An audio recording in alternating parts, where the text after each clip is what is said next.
नमस्कार साथियों, स्वागत करते हैं आईएएस वॉरियर्स में। और आज हम आपको देखने वाले हैं एक इम्पॉर्टेंट चैप्टर है आपका, जिसको कहते हैं केमिकल रिएक्शन, रासायनिक अभिक्रिया, जहाँ से लगातार एग्जाम में सवाल पूछे जाते हैं। 70वीं उठा कर देख लीजिए, 71वीं उठा कर देखिए, पहले नहीं पूछे जाते थे।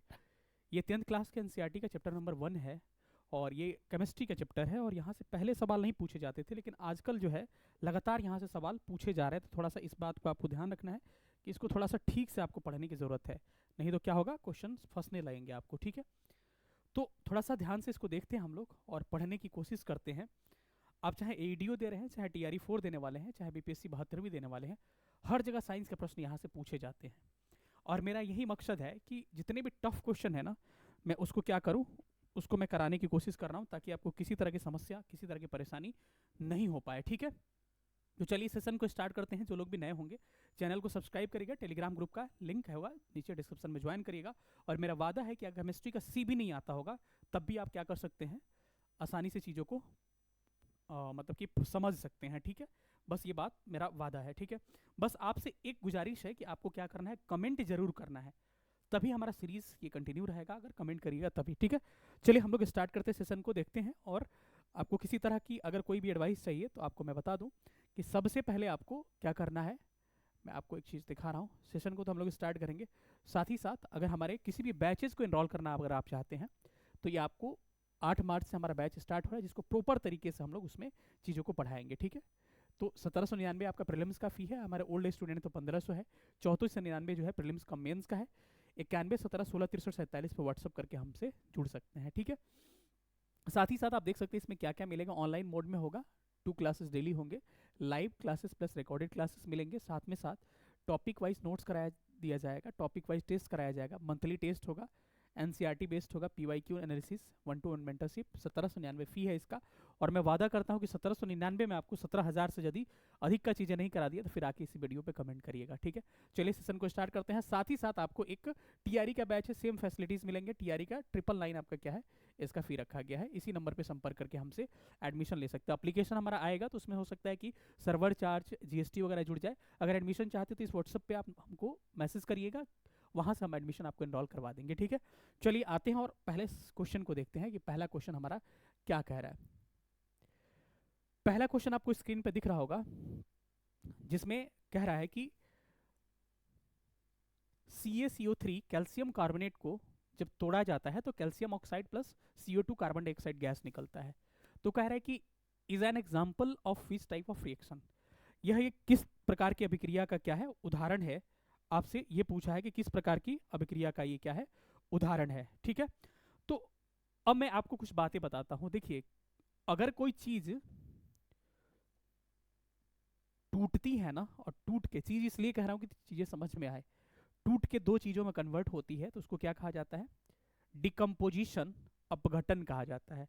ठीक है, लेकिन कोई बड़ा चीज, दो चीज जुड़ता है जब, इसका ऑपोजिट, और बड़ा चीज बनता है तो इसको कॉम्बिनेशन, संयोजन कहा जाता है। ठीक है, तो यहाँ ठीक वही एग्जाम्पल दिया गया है कि दो दो बड़ी चीजें, आप यहाँ पर देख सकते होंगे कि दो बड़ी चीज, एक बड़ा चीज टूटता है और ये दो छोटे छोटे चीजों में कन्वर्ट होता है। इसका मतलब ये है कि ये क्या है, डिकम्पोजिशन रिएक्शन है, यानी कि अपघटन की क्या है, ये अभिक्रिया है। क्लियर है ना, तो ये अपघटन हो जाएगा। अब हम संयोजन की बात करते हैं, इसको इंग्लिश में कॉम्बिनेशन कहा जाता है। कॉम्बिनेशन कहा जाता है। संयोजन क्या होता है ना, जब दो चीजें जो है आपस में जुड़ती है, जैसे फॉर एग्जांपल संयोजन का हाइड्रोजन और ऑक्सीजन को एग्जांपल लीजिएगा, तो जो छोटी छोटी चीजें जुड़ के क्या बनती है, H2O, यानी कि पानी बन गया ना, ये बड़ा बन गया, इसको क्या बोलेंगे, संयोजन बोला जाता है। और एग्जांपल एक ले लीजिए, तो कार्बन को ऑक्सीजन के साथ, तो ये क्या हो जाएगा, कार्बन डाइऑक्साइड। दो छोटी चीजें जुड़ के बड़ी हो गई तो क्या बोलेंगे, इसको संयोजन कहेंगे। दो बड़ी, एक बड़ी चीज टूट के छोटी चीज में कन्वर्ट हो जाए, एक या दो या तीन में, मतलब एक से ज्यादा में कन्वर्ट हो जाए, तो उसको क्या बोलेंगे, डिकम्पोजिशन या अपघटन बोला जाता है। और छोटी चीजें मिलके बड़ी चीजों में कन्वर्ट हो जाए तो उसको संयोजन बोला जाता है। इतनी चीजें क्लियर हो गया। अब ये रहा डिस्प्लेसमेंट, विस्थापन अभिक्रिया। विस्थापन अभिक्रिया को एक उदाहरण के साथ समझाऊंगा आपको, लेकिन आपको दिल पे नहीं लेना है, एक मजाकिया तौर पे आपको मैं समझाने की कोशिश करूंगा। मजाकिया तौर ये होगा हमारा, यहाँ पर ध्यान से समझिएगा कि सपोज करिए, पहले हमारी बातों पे आप गौर करिएगा, चीज़ों पे। यहाँ पे पहले रिएक्शन मैं लिख दूं एक,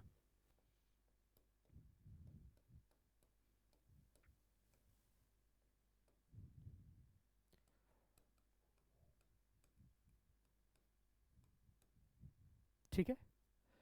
और मैं ये कह रहा हूं ना, ये प्रश्न पूछा गया है इस तरह का, ठीक है, 71वीं में पूछा गया था शायद। इसमें क्या होता है एक्चुअली, यहाँ पर मैं एक चीज आपको दिखाने की कोशिश करूंगा कि मानिए कि यहाँ पर कोई F1 है, F1 मतलब समझ रहा है ना, फीमेल। मैं कह रहा हूँ दिल पे नहीं लेना है, मैं समझाने के लिए बता रहा हूँ आपको, एग्जाम निकलने से मतलब है। और F1 बेचारी ये M1 के साथ मतलब कि ये मित्र हैं इनके, महिला मित्र, पुरुष मित्र, जो भी मित्र होंगे। और यहाँ पर एक कोई M2 नया बंदा आता है, ठीक है, और ये इससे पावरफुल है, तो ये बेचारी इसके साथ जुड़े हुए हैं। लेकिन ये जब आएगा तो क्या करेगा, ये F1 जो है इसके साथ जुड़ जाएगी M2 के साथ। जब ये जुड़ जाएगी एक साथ तो बेचारा ये M1 क्या हो जाएगा, M1 अलग हो जाएगा। समझ में आया ना, F1 M1 के साथ है, लेकिन M2 के आने का कारण M2 के साथ F1 चलेगी, तो ये बेचारा अकेले पड़ गया, तो ये साइड में हट गया। सेम विस्थापन, डिस्प्लेसमेंट मतलब किसी को हटाना होता है, समझ रहे हैं ना। तो यहाँ पर देखिए कि आयरन जो है इसको हटा दे रहा है और अपने जाकर सट जा रहा है। अब सट गया तो बेचारा ये साइड हो गया, तो फेरस सल्फेट और कॉपर डिस्प्लेस्ड हो गया। समझ रहे हैं ना। तो ये मैं समझाने के लिए चीजें बताया था, इसको ध्यान रखिएगा थोड़ा सा, ठीक है। एक और मैं एग्जांपल दूंगा, लेकिन पहले मैं समझाऊं कि ये डिस्प्लेस तभी करेगा। देखिए साधारण सा ऐसे क्वेश्चन दे दे तो आप आसानी से बना लीजिएगा कि ये क्या है, विस्थापन अभिक्रिया है, क्योंकि एक दूसरे के साथ सट रहा है, दूसरा हट जा रहा है, डिस्प्लेसमेंट है। लेकिन अगर 2-3 रिएक्शन देके आप पूछ दे स्टेटमेंट में कि क्या ये विस्थापित कर पाएगा कि नहीं, तो डिस्प्लेस्ड कौन करता है, अगर इससे पावरफुल ये है ना तभी डिस्प्लेस कर पाएगा। चलिए मैं एक chart NCERT class metal non metal का एक चार्ट में दिखा दूं आपको, चीजें समझ में आपको आ जाएंगी। यहाँ पर देखिएगा तो डिस्प्लेस्ड वही करेगा। देखिए जो ऊपर है वो ज्यादा पावरफुल है, रैंक हाईएस्ट है इसका, नीचे वाले का कम है। सबसे रिएक्टिव कौन होता है, पोटेशियम होता है।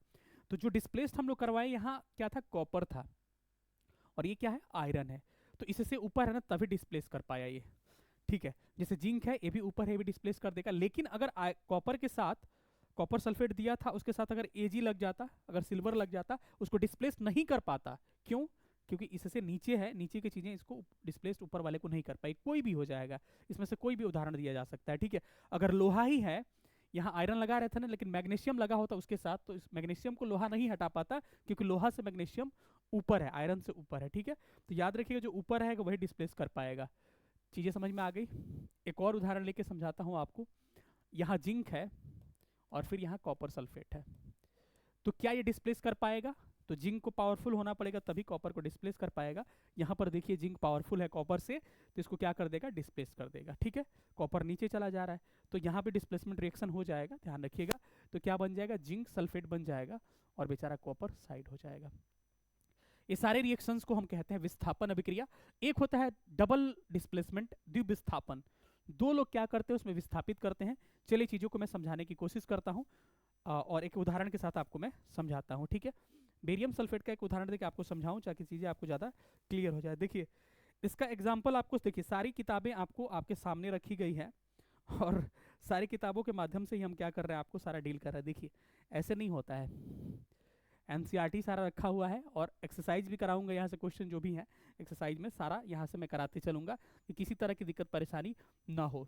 अब यहाँ एक रिएक्शन लिखते हैं Na2SO4 और BaCl2, ठीक है। क्या बना देगा, बेरियम सल्फेट BaSO4 और प्लस NaCl। अब क्या बनाएगा, इससे मतलब नहीं, बैलेंस करने के लिए 2 से मल्टीप्लाई करना पड़ेगा। बस ये देखिए इसमें क्या होता है, ये डबल डिस्प्लेसमेंट में एक्चुअली होता क्या है कि मानिए कि 2 चीजें हैं यहाँ पर, मैं उदाहरण देकर समझाऊं, दिख रहा है ना, हाँ।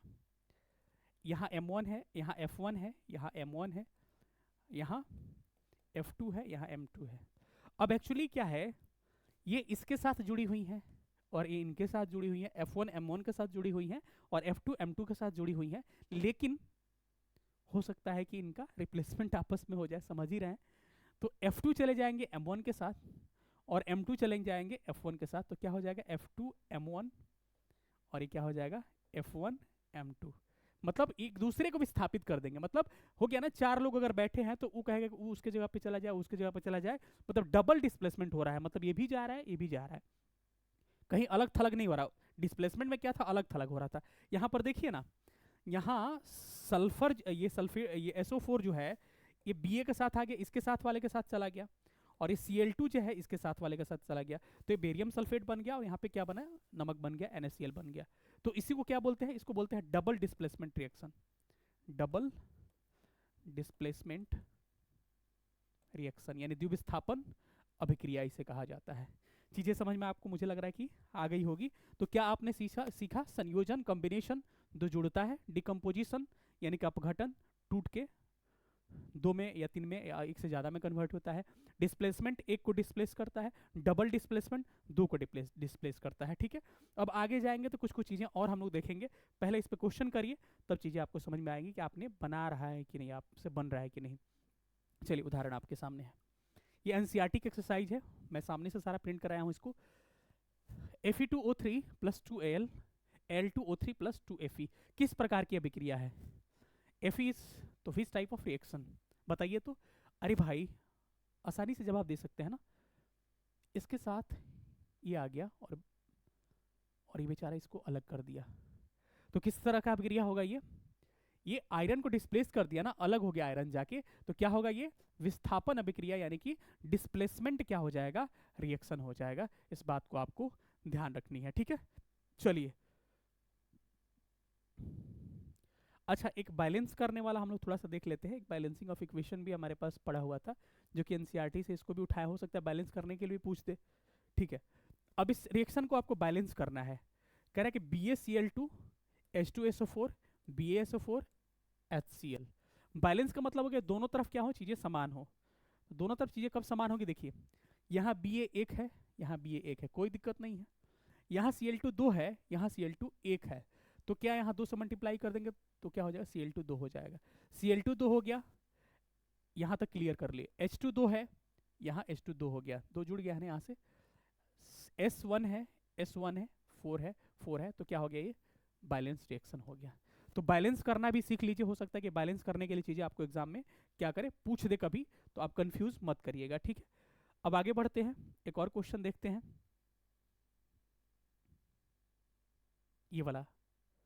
हाँ, एक इसको मैं ऑलरेडी पिछले वाला सेशन में मैं करा चुका हूँ, लेकिन फिर से मैं आपको बता दूं। कह रहा है कि sodium hydroxide reacts with hydrochloric acid to form sodium chloride and water, what type of reaction is this. Sodium hydroxide लिखते चलते हैं हम, सोडियम हाइड्रोक्साइड और हाइड्रोक्लोरिक एसिड, हाइड्रोक्लोरिक एसिड को क्या करते हैं हम लोग, अभिक्रिया कराते हैं, तो सोडियम क्लोराइड बनता है और वाटर बन जाता है। कह रहे किस प्रकार की अभिक्रिया है, ध्यान रखिएगा कि जब भी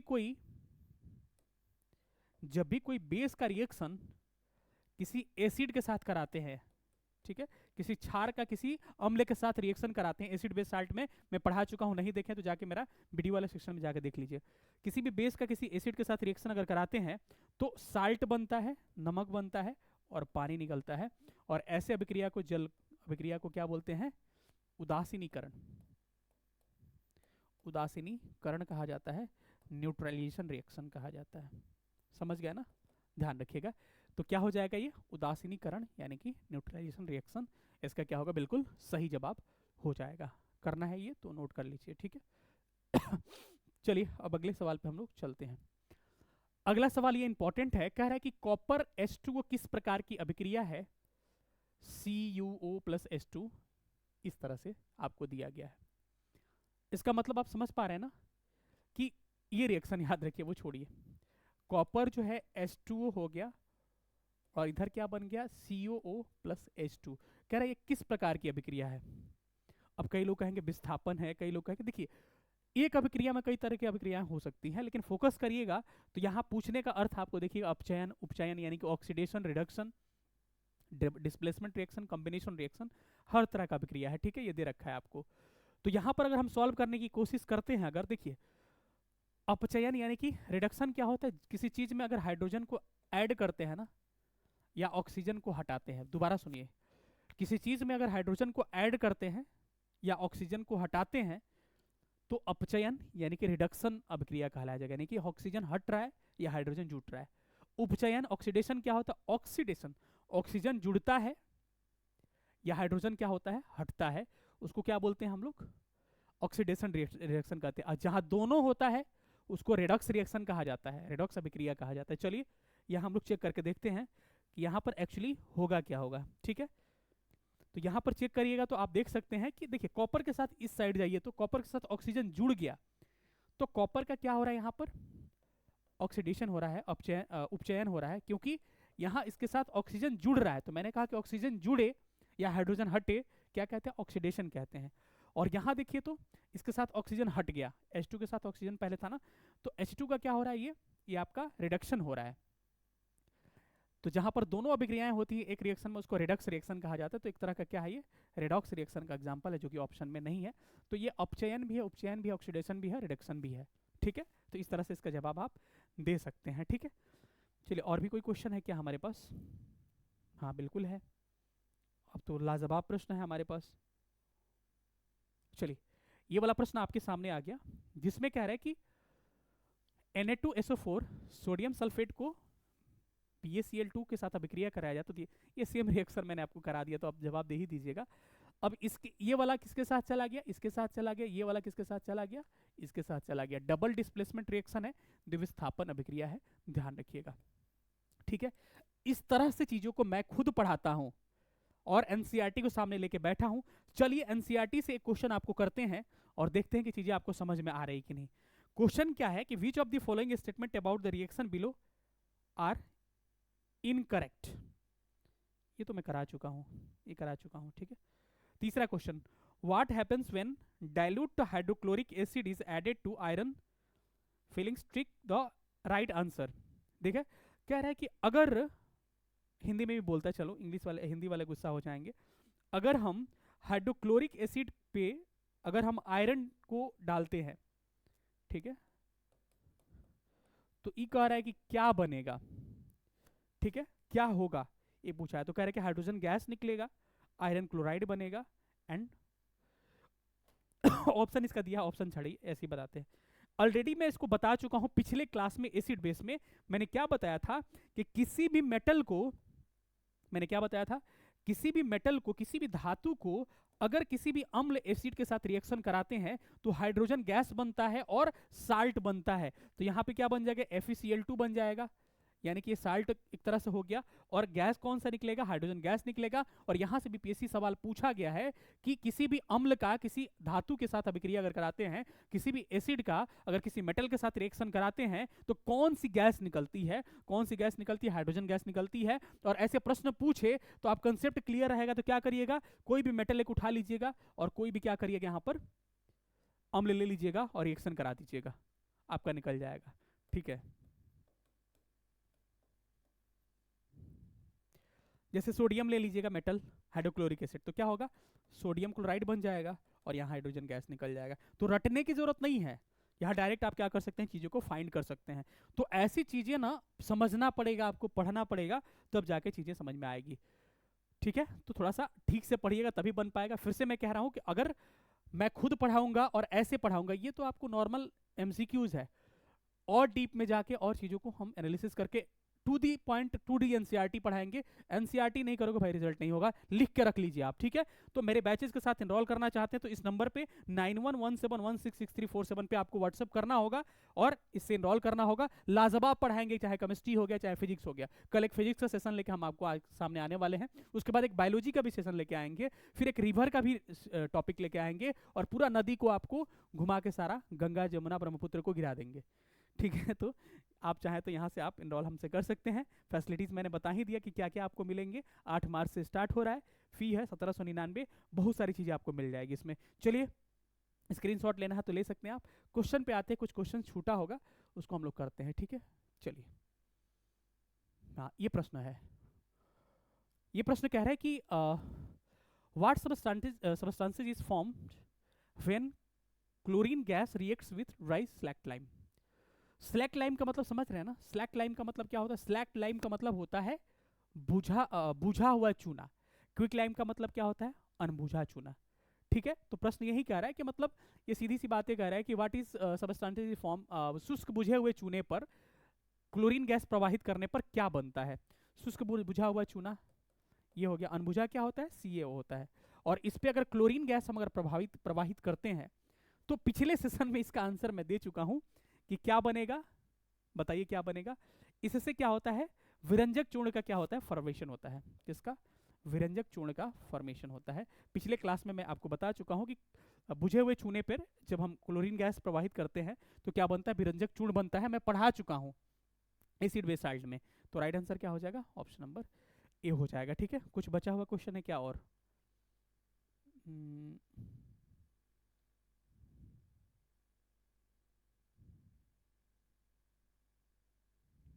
कुछ क्वेश्चन बचा हुआ था क्या? लगभग सारे क्वेश्चन हमने लग रहा है कि कर लिए। झूठ का पता लगाने के लिए तो फिजिक्स का क्वेश्चन हो गया।